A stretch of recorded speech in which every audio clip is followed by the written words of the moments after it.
ధ్యానం మానవ జాతికి దివ్య ఔషధం. భగవాన్ గౌతమ బుద్ధుడు అందించినటువంటి ఈ శ్వాస మీద ధ్యాస అనేటటువంటి ధ్యానాన్ని బ్రహ్మశ్రీ సుభాష్ పత్రి గారు ప్రపంచవ్యాప్తం చేసి భారతదేశమంతటా మరి వారి సందేశాన్ని అందించి అందరూ ధ్యానులయ్యే విధంగా కృషి చేసినటువంటి బ్రహ్మశ్రీ పత్రి గారికి, ఎందుకంటే వారు మన తెలుగువారు కావడం మన అదృష్టం. వారికి ఈ సందర్భంగా నమస్సుమాంజలు తెలుపుతూ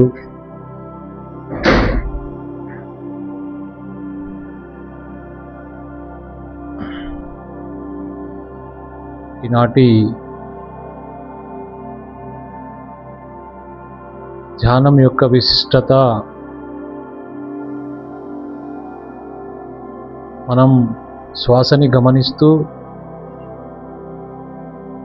వస్తూ పోతున్నటువంటి శ్వాసని గమనించే క్రమంలో మరి మనం సుఖాసనంలో కూర్చొని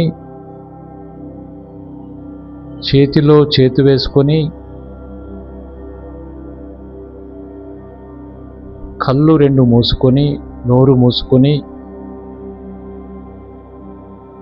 ఏమీ లేని స్థితిలో శ్వాసని మాత్రమే గమనిస్తూ ఉంటే అదే ధ్యాన ప్రక్రియ. ముక్కుల నుంచి వస్తున్నటువంటి శ్వాసని, వస్తూ పోతున్నటువంటి శ్వాసని గమనిస్తూ ఉండడమే ధ్యానము. అలా గమనిస్తూ ఉండడం వల్ల మన బ్రహ్మరంధ్రం ఓపెన్ అయ్యి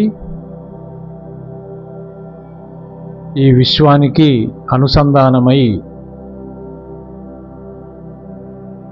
మన బాడీలోకి విశ్వశక్తి అపారంగా ప్రవహించి నిక్షిప్తమై మరి మనలో ఉన్నటువంటి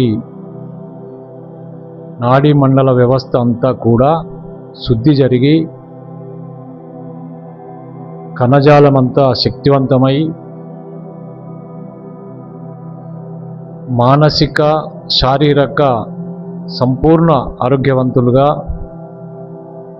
తీర్చిదిద్దటానికి ఒక చక్కటి మార్గం ఇది.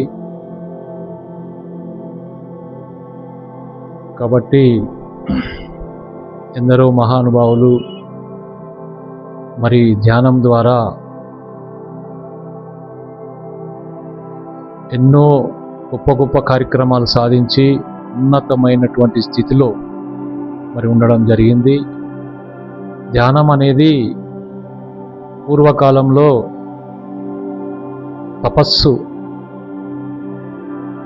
తపస్సు ఏకాగ్రతలో ఉండి అన్నీ మర్చిపోయి తపస్సు చేసేవారు.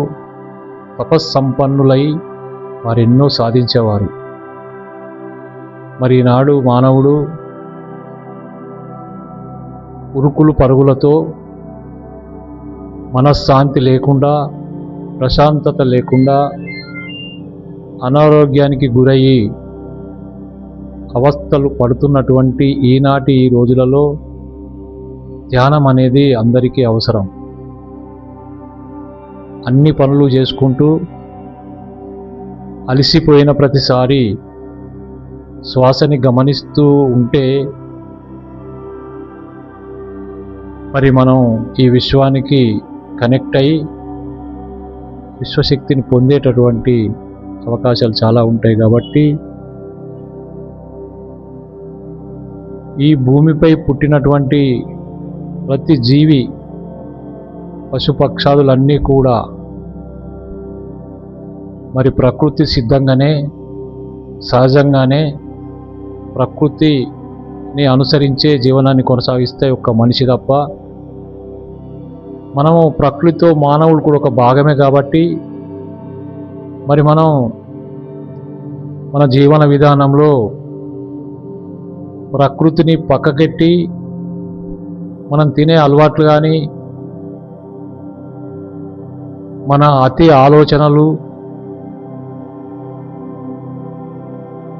ప్రకృతికి సంబంధం లేనటువంటి జీవన విధానం వలన మనం అన్నిట్లో అవస్థల పాలై ఎన్ని ఉన్నా లేని స్థితిలో ఉండి అనారోగ్య కారకాలకు గురి అవుతున్నాం కాబట్టి మనము కూడా ప్రకృతికి దగ్గరై ప్రకృతిలో ఒక భాగమై ఆ విశ్వశక్తిని పొందడమే ధ్యాన మార్గం అన్నమాట. కాబట్టి అందరూ ధ్యానం చేయాలి. శ్వాసని గమనిస్తూ రెండు ముక్కుల నుంచి వస్తున్నటువంటి శ్వాసని మనము గమనిస్తూ ఉండాలి. వస్తూ పోతున్నటువంటి శ్వాసని గమనిస్తూ ఉంటే మనలోకి మనం ప్రయాణం చేస్తూ మనలో ఉన్నటువంటి